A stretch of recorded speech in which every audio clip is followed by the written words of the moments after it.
Churches are amazing places, but it's not because of the buildings or what they do or the projects. It's because of the people. When I was a member of St Andrew's Church, I was really fortunate to have some amazing people around me and supporting me. Two of those people were John and Margaret Woolton. John and Margaret were both nearly 80 when I met them, and that was more than 10 years ago. John was the most prim and proper person I have ever met in my life. He had a voice like he was on the radio in the 40s. I don't think I ever saw him out of a full suit. Before he turned on the engine of his car, he'd get in his car and reach into the glove box, get some leather driving gloves and a flat cap. And I never saw him drive without those. John was the head server at St Andrews when I started, and it was John who trained me as a server.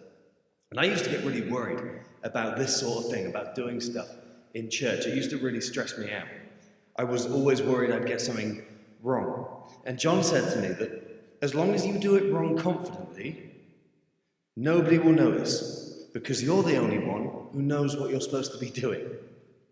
He said the only way anyone will ever know there's anything wrong is if you stand on your head in the corner. St Andrews at that time always did a full procession, and it's a huge building. So it's a big procession. There's 12 or so choir members, 4 servers, LLMs and clergy. And they'd all be led by the crucifer, who carried a great big cross. And they'd go out of the vestry's on the right-hand side. They come out of the vestry, go all the way down, then all the way round and back up the central aisle. One Sunday, not long after John had given me that advice, I was crucified. I was at the front of the procession. Supposedly, I was leading the procession. And for whatever reason, the priest had told us that day to only do the short procession. So we come out the vestry, turn immediately left, and go straight to the chancel. But unfortunately, I hadn't heard him say that. So, robed up, I hauled up my cross, and on the first note of the organ, I began my procession.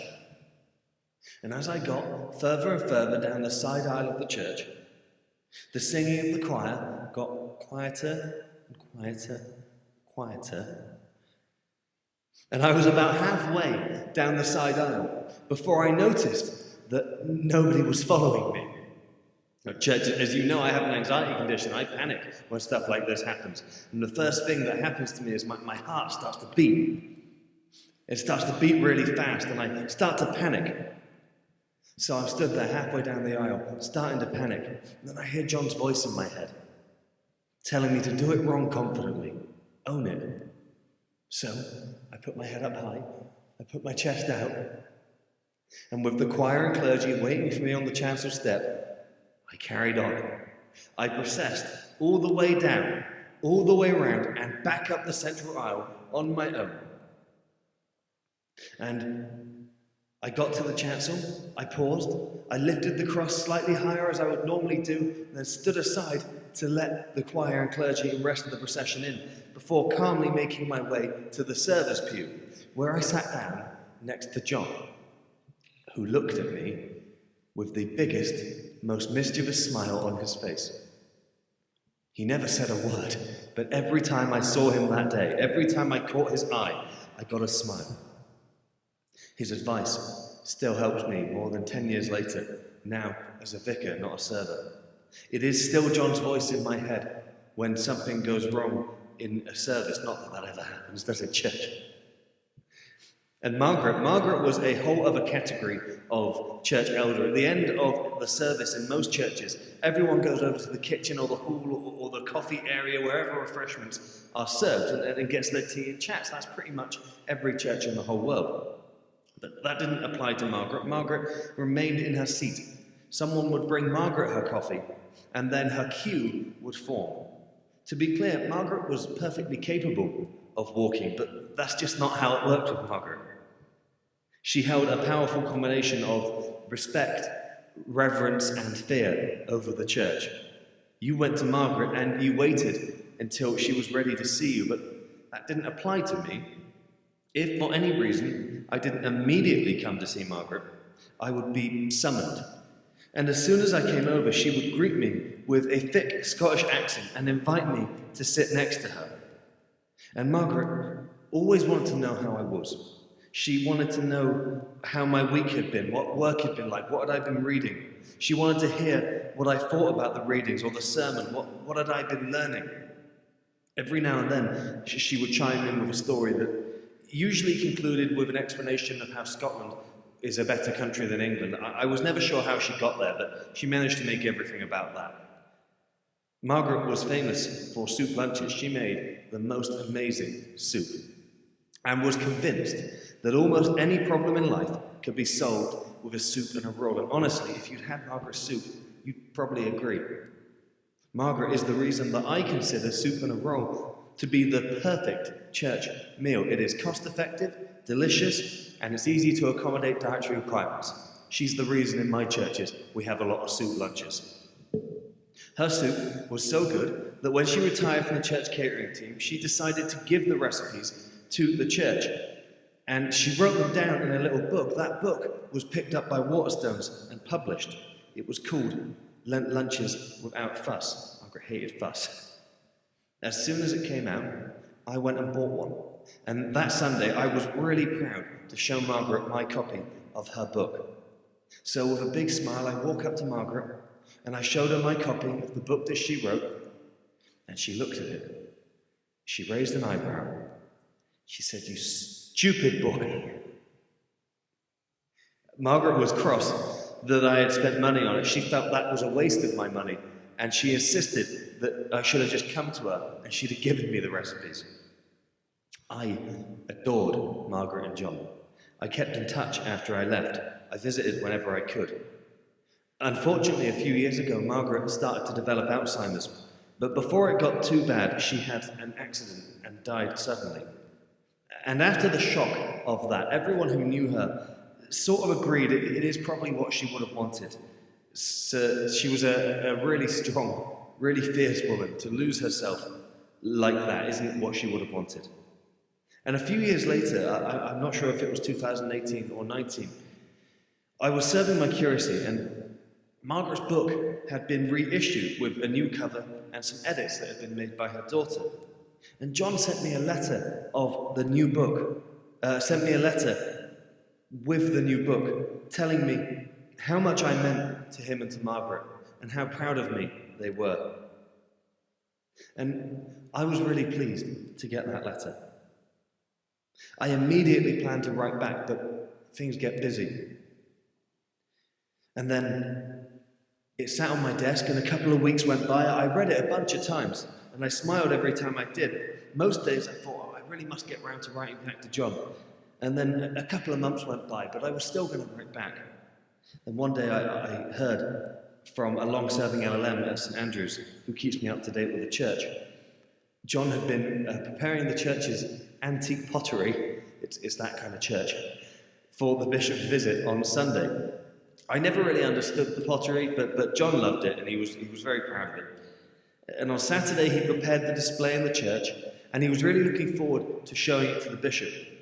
Sunday came, and John didn't arrive. And that was odd in of itself, because John never missed a Sunday in his life. So several people from church tried to get in touch. And when no one could, the vicar thought he'd better pop round, see if he was okay. John was found sat upright at his breakfast table with plain porridge in front of him, a spoon in one hand and the Guardian in the other, having died of a sudden heart attack. I never wrote back. I still have his letter. I keep it, well, partly I keep it because those last words from my friend mean a lot to me. But I also keep it to remind myself. Benjamin Franklin said, "Don't put off until tomorrow what you can do today." It shares the position of being the most sensible thing an American president has ever said with, "I know words." That joke didn't land in either church, but, I'm going to choose to believe it landed with the online audience. My friends, President Franklin's advice was good, because days are short and they go fast. You wake up in the morning and before you know it, it's gone and it's never coming back. St. Paul said, "Be careful how you live, not as unwise people, but as wise, making the most of the time, because the days are evil." The days are evil.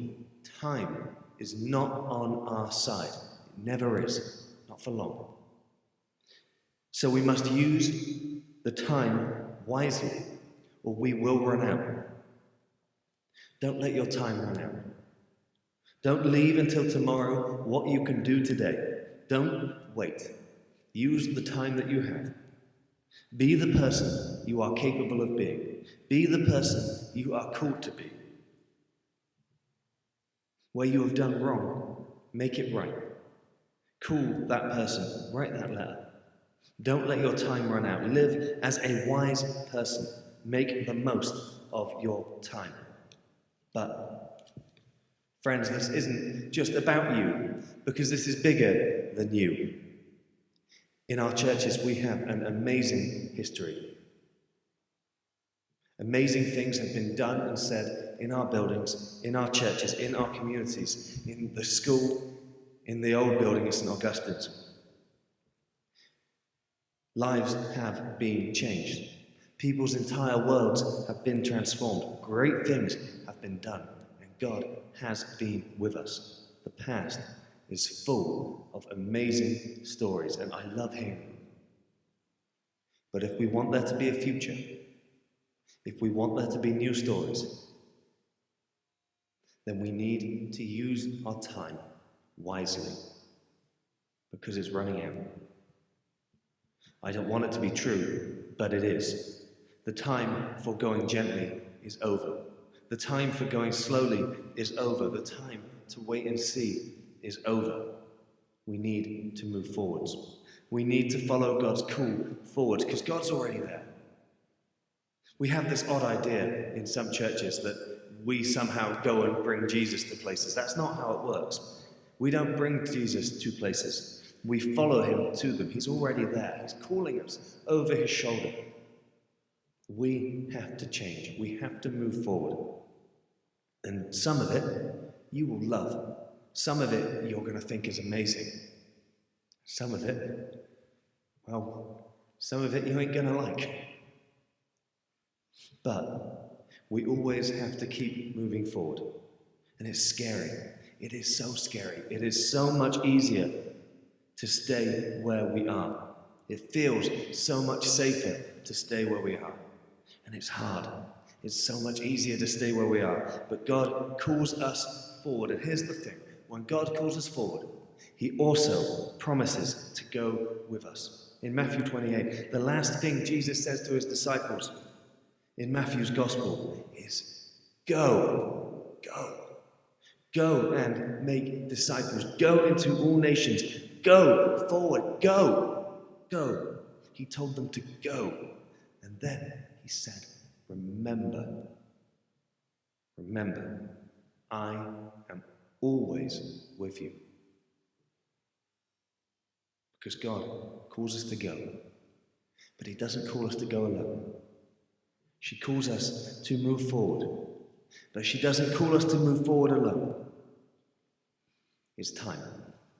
If we want there to be a future, it's time. God is calling us to move forward in our own lives and as a church. It's not easy, because change never is. And it's scary, because change always is. But where we go, God goes with us. So today, this is what I want you to remember. I always like to end by telling you what I've told you, because I'm assuming you weren't listening. This is what I've told you. Don't let your time run out.